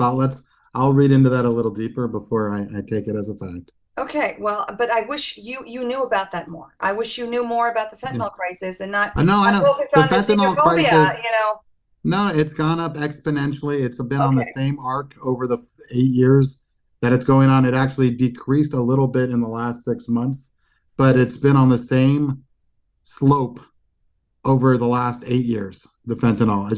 Sadly, it's rising on a slope that has not changed. Again, I would have to see the sources for that as well. I don't think it's a consistent slope. I think there's It's a consistent slope. The surge. numbers are much higher because Yeah. it's a slope, but it's a Yeah. slope. Yeah. I'll send Yeah. it to you. Yeah, I appreciate that. Okay, so I think we covered the top topics. I kind of want to bring it back again to our original questions. But I do want to say you really poo-pooed the xenophobia. And I really want to say I'm not taking that away from our border issues. We have huge border issues, but I have a huge issue with xenophobia. And I don't want that to be, hey, I'm using that as an excuse because I don't want to talk about the border. But and I'll say MAGA and Trump and Vance are going after legal immigrants the way they are because they're different is scary, I don't think that's especially what as they're a Jew. doing at all. I think they're trying to shine light. When you take a city of 60,000, No, but they've called them, and you they're put here legally. 20,000. Can we agree that they're here legally? Well, they might have some sort of status. They have temporary protective status. But that That's doesn't legal. mean That makes them city- legal. It That's doesn't simple. mean the city is equipped to absorb that. And The I'm city's not not even equipped, judging- but that David, doesn't make David, them illegal. David, I'm not judging and being xenophobic. It's Haitians have their practices and cultures. God bless them. And if they're hungry and the city does not have enough food for them, I saw pastors being interviewed who literally opened their churches to feed the homeless. They say they are absolutely tapped. They used to serve 30 a week. Now they're serving 300. They don't have the resources. Right. So I think they're, desperate times come for desperate measures. And I don't think it's without the realm of possibility that some migrants do eat animals, that they eat geese, they eat goats, they eat whatever they can find. And I'm not judging them for that. I'm saying it's irresponsible to have such an amount of observation of absorbing immigrants without seeing that there is a cost to that. I have no problem with saying, hey, the city has infrastructure and needs greater federal support and greater state support. Not an issue. My issue is saying we're going to get rid of them and kick them all out because they're here illegally. When there's no proof of that they're here illegally, they are completely legal, despite you wanting to poo-poo what a temporary status letting is. them in does not is not. It is. It's a government policy. It's not a legal way to illegal let someone status. They have legal David, how about the status here. 13? How about the 13 to 18 million people who have been let in the country and they really don't have temporary Those protected don't. status? Those they don't, but the Haitians do. It's not a question of is it legal or what, or it's it's a thing that's been around since Bush of temporary protective But we are services done by the unable, Homeland. we are unable to take care of those with real temporary protection status, Right. because we are inundated with illegal aliens. 100%, but let's not, when we have politicians go, I'm going to call them illegal even though they're legal, and go after them, that I consider xenophobia. So when they're legal and you give them some kind of a status, well, so then it's semantics basically. I don't think No, it's xenophobia. I think it's Trump saying America first, Americans first, and it doesn't But matter where they're from. letting. Yeah, I don't look at it as xenophobia, and I think Trump, we all agree, says things that can be too brash. I wish he would be a little bit more diplomatic and sometimes I would love to see an sensitive. example of what you would consider xenophobia if this is not fit the general description of foreigners eating cats and dogs with no proof and kicking them out and want to send them back to their Well, country. again, there is proof. I saw tons of videos at city council meetings of people seeing this firsthand. So I don't The think city that's made council up. members and mayors have shown none. They said No, they're all I don't false. listen to mayors. I listen to the citizens who come to the city council and say, I've seen this, I've seen that. My children have seen it. I'm appalled. I'm going to believe people. The I don't two think- that were I don't think- quoted I don't- have I don't- said have apologized. No, I Okay, don't. you Well, know we're what? seeing different things. Huh. But again, I am sure if I was hungry enough that's what I was and I saying. came Desperate from a times. country Yeah, where it was considered okay to eat cats and dogs, exactly. you know, if I'm hungry, Being xenophobic, it's just that's what they know. They know how to kill, they know how to cook, and they're hungry. I don't blame you. I When will you're go hungry, back that's what you and- do. And our grandparents were called dirty Jews, and when the I Vietnamese don't got the hear same anyone thing. calling them dirty. They were just saying they're eating some cats and dogs. I didn't see anything dirty, them being called dirty. I will send you the. what you're I will calling give them it is to you. hungry. Yes, they're hungry, and They're hungry. their resources in Springfield have been tapped, and they Hey, do what we they have know. plenty of people in this country who eat squirrels. and who eat dog. I mean, literally, you go, and it's, Probably RFK. yeah. Well, No, that's no. again ridiculous. Okay. But again, it's not. I don't have an issue with what people's practices are. I have an No, issue at it tapping the resources of Americans who didn't ask for this. Who, I'm hearing case after case of, look what And happened that's in Colorado. legitimate. Look That what has happened nothing in to do with cats Colorado and with the dogs. building being taken over by what is it? Was it by Nicaragua or Venezuela? Venezuelan gangs. That's not okay. That's not okay. That's not fair. When I see mothers, people in their 60s and 70s saying that they're living across the street from 2-bedroom houses that are holding 40 immigrants, and they have filth everywhere, and they have no rights to complain to landlords because they have this status. I don't feel that's fair. I don't feel that's fair. So I think if that we can get a little bit more of a handle on the border so things can be handled in a more orderly, productive fashion so everyone gets their needs met. Again, I have no problem with Haitian immigrants. God bless them. But I have a problem with open borders and tons of gotaways and people here for the wrong reasons and not being held accountable and not having to wait in line like a lot of other legal immigrants did. I think we would all agree that it needs to be controlled and stabilized and done in a sensible manner. We may not agree on what is sensible, but I think we have to get, like Dr. Phil said, common sense has to make a comeback. Yeah, and I think getting distracted by the cats and the xenophobia takes away from what we actually would probably agree on. And I think that's really what is at hand. I mean, the border crisis was a crisis within the first year of the Biden administration. Now it's exponential. I don't even know what to do about this. I'm very concerned about giving voting status to people who are not even full citizens, just because.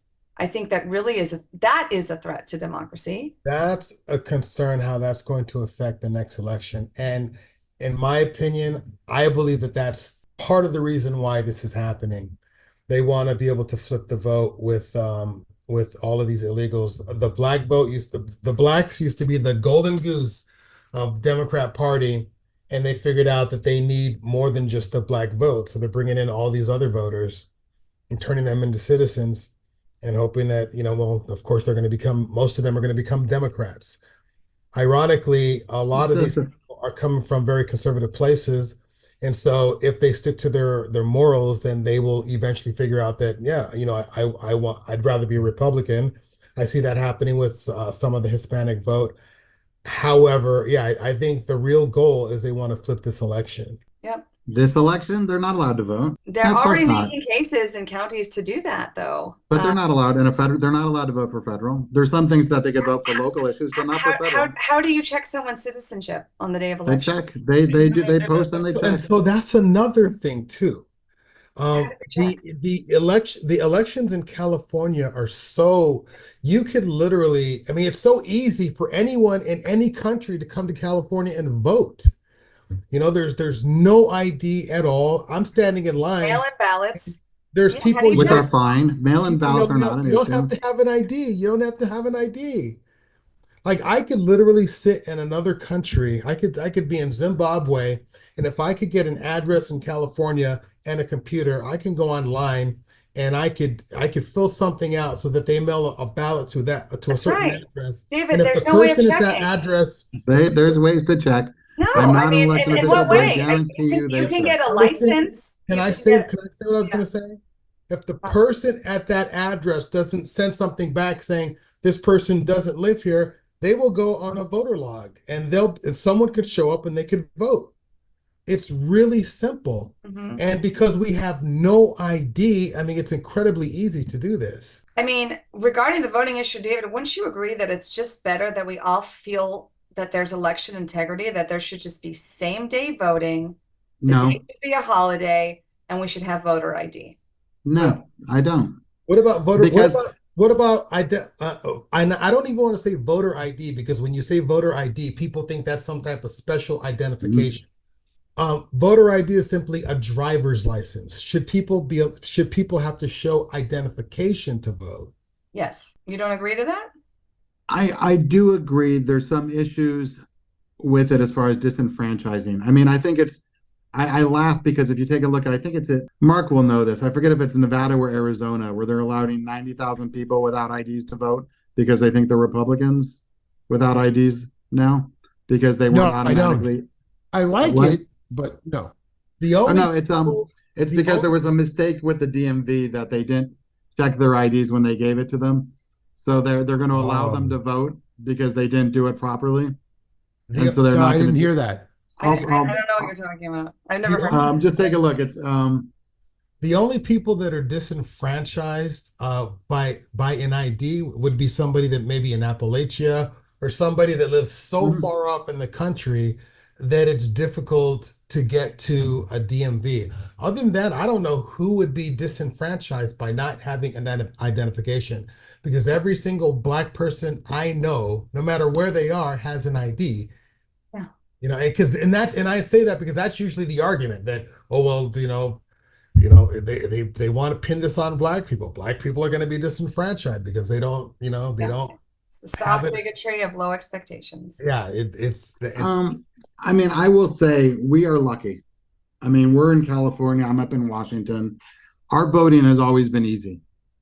But when you look at Georgia 4 years ago, when people wait in line for 4 to 6 hours, where there's one precinct in a 10-mile block, it's different in other parts of the country where suppression is much better than what we have here as far as ability and things. So, I mean, if you go back where people do not have access to get their birth records, where whatever criteria is meeting, hey, I'm all for some kind of ID, And there's some places where I think there's 17 different levels of ID that you could use, and as long as you show up with one, it's just a matter of how hard is it to get when you limit those IDs and go from there. And I'm somewhere in the middle there, as far as, hey, it takes more than my signature on a piece of paper that calls it an ID, but less than, hey, I have to go through 8 weeks of hoops to get it from a hospital from the 1930s. Again, getting a driver's license does not require a birth certificate. Everyone has a driver's license.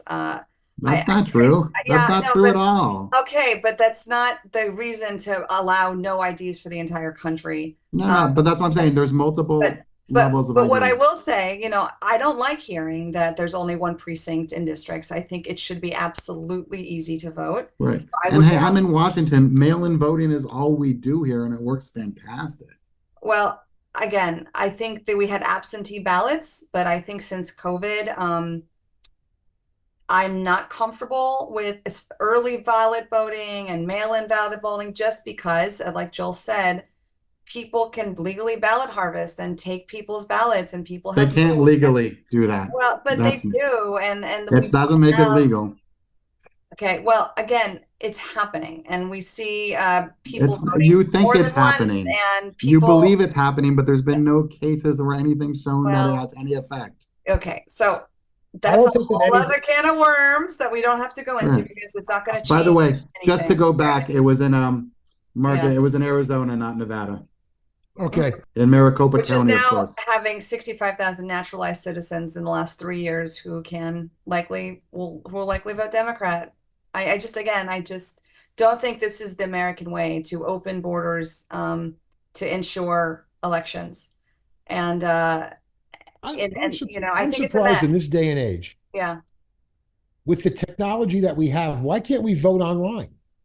Agreed. Well, no, I think that's an easy way to hack. Yeah, honestly, you have to have a lot of trust, because I don't Hey, trust. we bank online. I don't trust. Yeah, and banks I get don't hacked trust all the the voting time. Bank of America was just hacked. Listen, I don't trust the voting machines.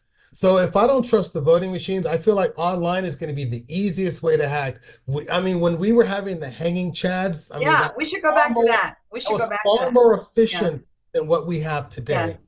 Because now we're waiting days to find out the results. It's ridiculous. Well, but that's hand counting is going to make it slower.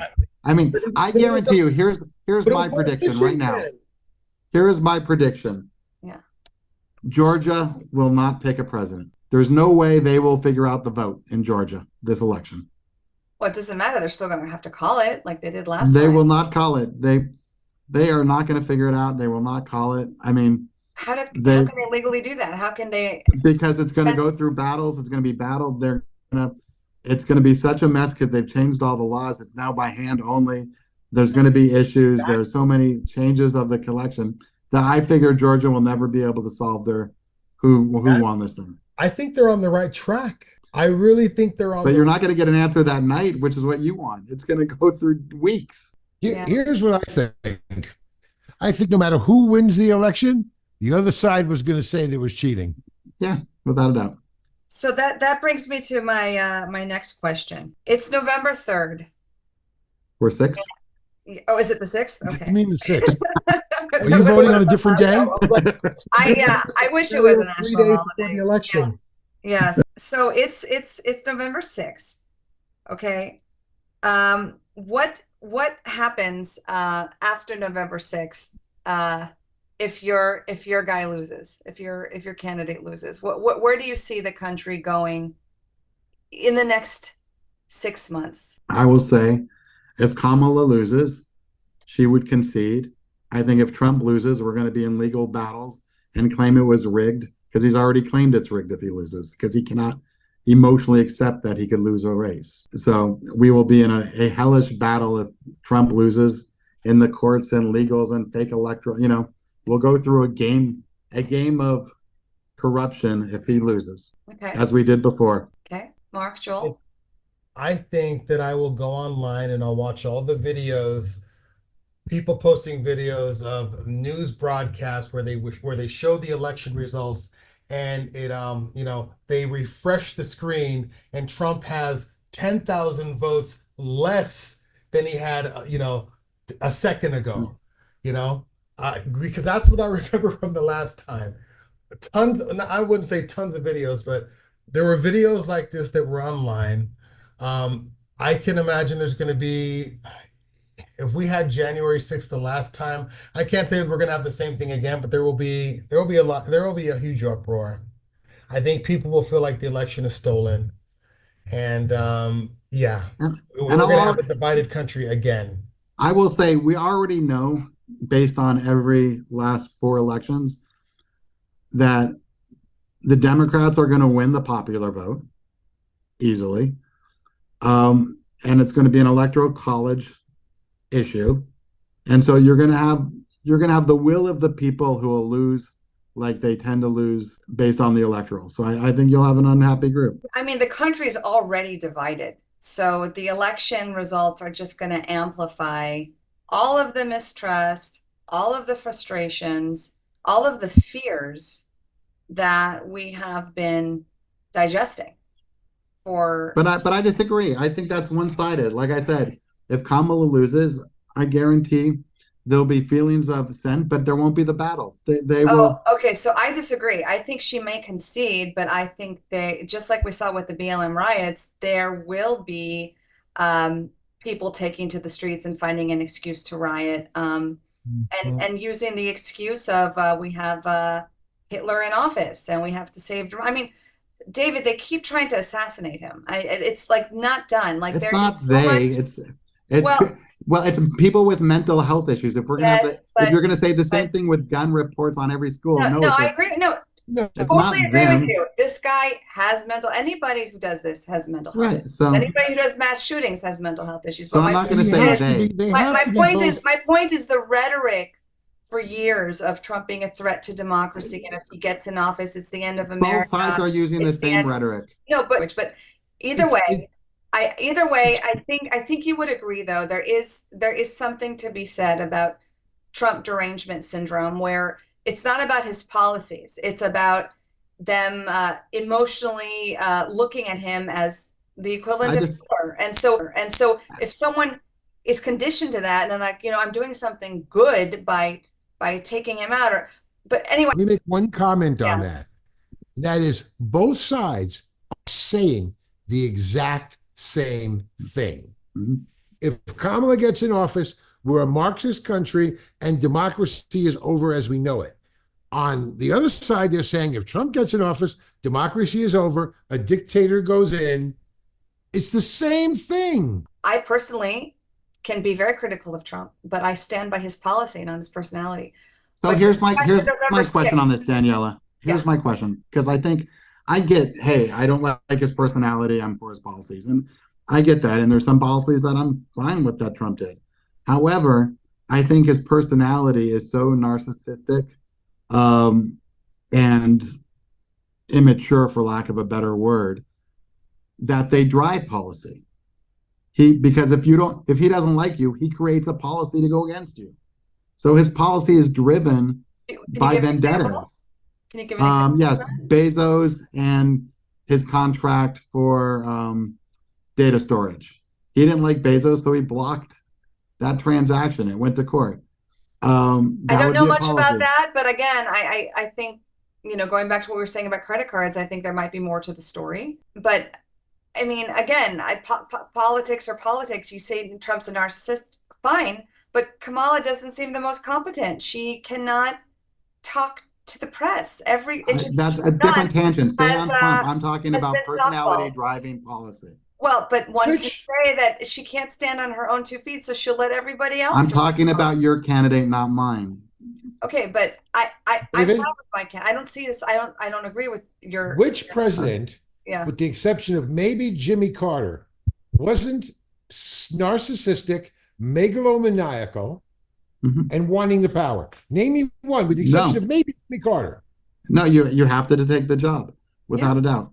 No, but I'm saying, here's my issue. I think the others have tougher skin and could say, if somebody doesn't like me, I don't care. I think when somebody says anything against him, he makes it a personal Yeah, issue that he has to attack back. and also I'll say, David, I cannot stand when he makes it personal, when he says things like Ron DeSanctimonious and he calls names. I just think it's so childish, and we're beyond that, and it's tiresome. I don't like it, and I don't think Hmm. it's necessary, and it And actually you don't think hurts Trump. that goes into any of his policies? You think it's all separate? No, I think there's an image of Trump on the outside, but you know why I think he's a very different person behind the scenes?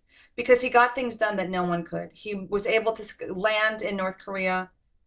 He was able to do the Abraham Accords, which no one thought possible. He was able to sit down and negotiate and make things happen behind closed doors. I look at his children. I look at his employees that he's had for 25, 30 years who are absolutely The devoted. one in jail, the two in jail. Two out of what? How many? I mean, again, Okay, two of look the at Hunter top. Biden, who should be in jail. So, I mean, we don't have to play that game. So, But you the know, two of the by the top way, Hunter six- Biden, who's completely taking a plea deal to cover his dad, because there's no doubt the nefarious connections between his dad and Burisma and this mess with Ukraine. But anyway, it's a moot point because he's not running anymore. How convenient.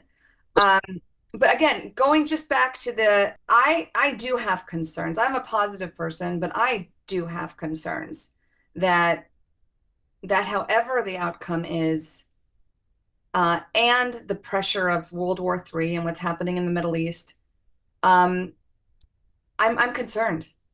Here, I have a question for you. Yeah. I have a question for the three of you. Can Trump legitimately lose without things being rigged or election issues? Do you think he has the ability to lose this election fair and square? I think if we have better election integrity, I think he will. I mean, but David, you know, Trump did win the election. This is a You know, he did. You cannot tell me that he had the most votes of any sitting president in a second term, and Joe Biden got the most votes in history. How I could say convenient yes, during that- COVID. But it doesn't matter. He legally, there was enough loopholes. There were not things, nothing was, no evidence was even seen. But I don't The want to evidence go was down that seen. hole because David, you know what? I've accepted that, just like I've accepted O.J. Simpson's verdict, even though I disagree with it. I've accepted it, and I don't Well, want so to here's my focus on question. that. But I am is it- concerned. We're all concerned. I want to answer this question. Yeah. Yeah. I'm not sure that I understand the question correctly, because I'll rephrase it. Okay, yeah, go ahead and rephrase it. So my question is, can Trump legitimately lose without it being a corruption or something else? And so, I mean, would it only take corruption and manipulation for Trump to lose this election? and here's the problem. I legitimately believe the only way he can lose is if they cheat. Yeah. I honestly believe that.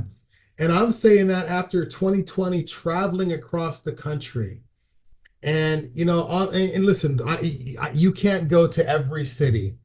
But as we were traveling, me and a friend of mine that I was driving with, we were taking note of all the signs. You know, when you see the vote for so-and-so, vote for Biden, vote for, you know, Trump. I hardly saw any Biden signs at all. Every state that I went through was Trump, Trump, Trump, Trump. Until I got to Chicago, I saw like my second Biden sign. So I guess what I'm saying is I truly believe this, that the only way that Trump loses is if they cheat.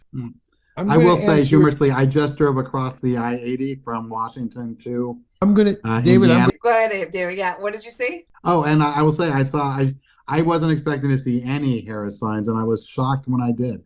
There was more Trump, but I was still stunned I saw any anti-Trump signs. In Washington. No, crossing from Washington to Indiana. Okay. Okay. So Mark, across I'm going to Montana. answer your question slightly differently. Okay. I know there was fraud in the 2020 election, but do I think there was enough to change from Trump to Biden? No. I think Biden won the election, okay? My wife will disagree with me. Now, let's go to 2024. If Trump loses, and I don't think he will. If he loses, he will not accept the loss. 100%. And anybody who tells you differently is a liar. He's going to say there was cheating, there was stealing, the voting machines, the this, the that. Look, they've been saying there's been cheating since, in my lifetime, Jimmy Carter. And we know about the hanging chads. We brought it up tonight. So there is always some election fraud. Right.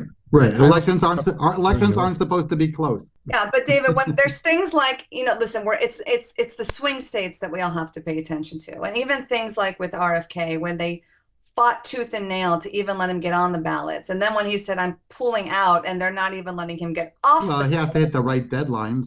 But he did. And he was even printed on the ballots in some of these states where they all of a sudden said, nope, now you have to stay on. It's when they move the line. It's not even just Trump. And I agree with you. Trump does not take losing well, but it's not Trump. It's people like what Joel was saying and what Mark's wife feels, what I feel.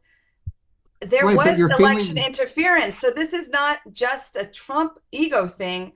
This is all of us feeling collectively. I mean, you can't argue that even before the election of 2020, they were suppressing stories like the Hunter Biden laptop, saying it was misinformation when we all knew it wasn't 6 months later. When you have big tech, when you have social media, when you have, media working together, it already doesn't feel fair, right? However, I'm just talking illegal election stuff. But one more thing I was going to say, but this all contributes to it, because when you go to Google and you only see positive articles of Kamala and you can't find any of her history when she was a prosecutor, just all that's gone. And okay, maybe now, but there was a time when you typed in Trump rally, and what came up was all of the places Kamala was going to be. This is not being made up. Like we tried this on our own and we saw these results. So when you have these incidences, it already builds the feeling of mistrust. So it's not just Trump, it's the people that support him that feel frustrated, because I mean, even when you see an interview from Don Lemon, and I know you're going to say this is Don Lemon, you're going to say this is anecdotal, but he would go to the bluest cities and the bluest states expecting everyone to say Harris, and they kept saying, I'm voting for Trump, I'm voting for Trump, I'm voting for Trump. We all feel that Trump is doing far better in the polls than the media wants you to know.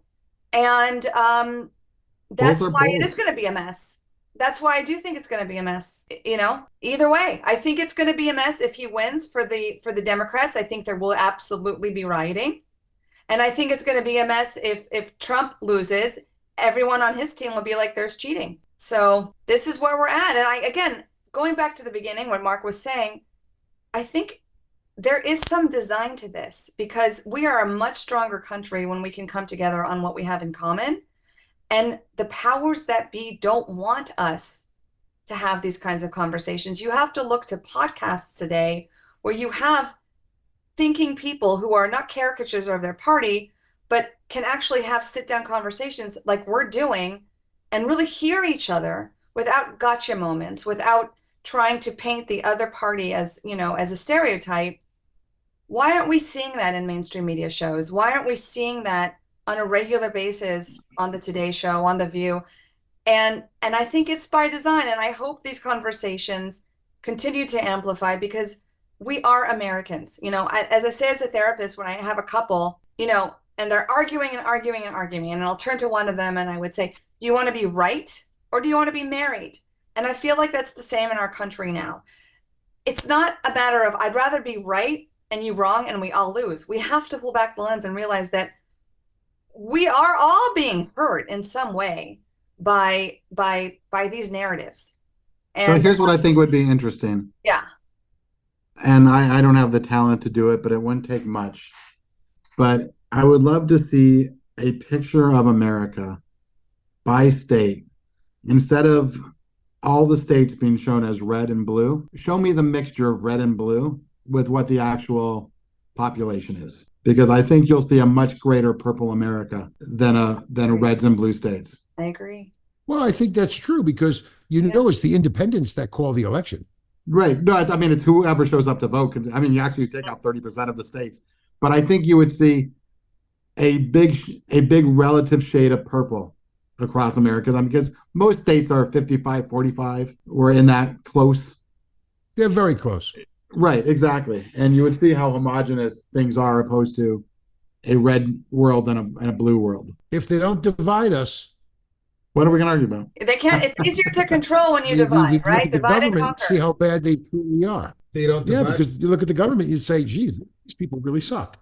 Well, I think the way David summed it up, I thought I thought his words were perfect. And they were also very hopeful also Yeah. because the red blue labels, they only work in media, but that's not the case in the real world.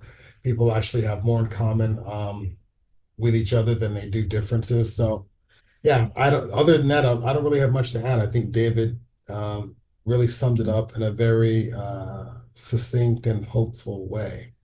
Yay. Yeah, I got lucky. Mark? The only last thing I would comment on is we talk about the media being so divisive. Yeah. The media is divisive because that's what pays the bills. People Yeah. tune in to It's a hear business. this. Yep. It's the business of making money. Opinion news makes money. News, boring news doesn't make money. The Democrats and Republicans do have to work together. And But I they do, don't. yeah. And we're all suffering for it. I'd like to see us be made out to be more human. I think we would all do better if we were made out to be more human and that we're thinking and feeling and have legitimate concerns. So we can see each other again and not as the other. I want to thank you guys all for being a part of this. We're talking to real Americans. We're going underneath the headlines to find some common ground from Americans from a wide range of a political spectrum. And we did find a lot of common ground, and we still all like each other. Thank you guys so much for all being here. Until next time, God bless you and God bless America.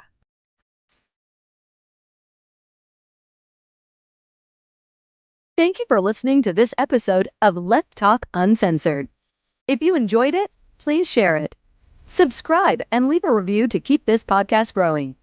Remember, blooming exactly where you are planted requires personal accountability, forward thinking, grace, and some humor, of course. You got this. Visit www.daniellabloom.com to sign up and join this special community of free thinkers. Follow Daniella's latest uncensored antics on your favorite social media of choice. See you next time.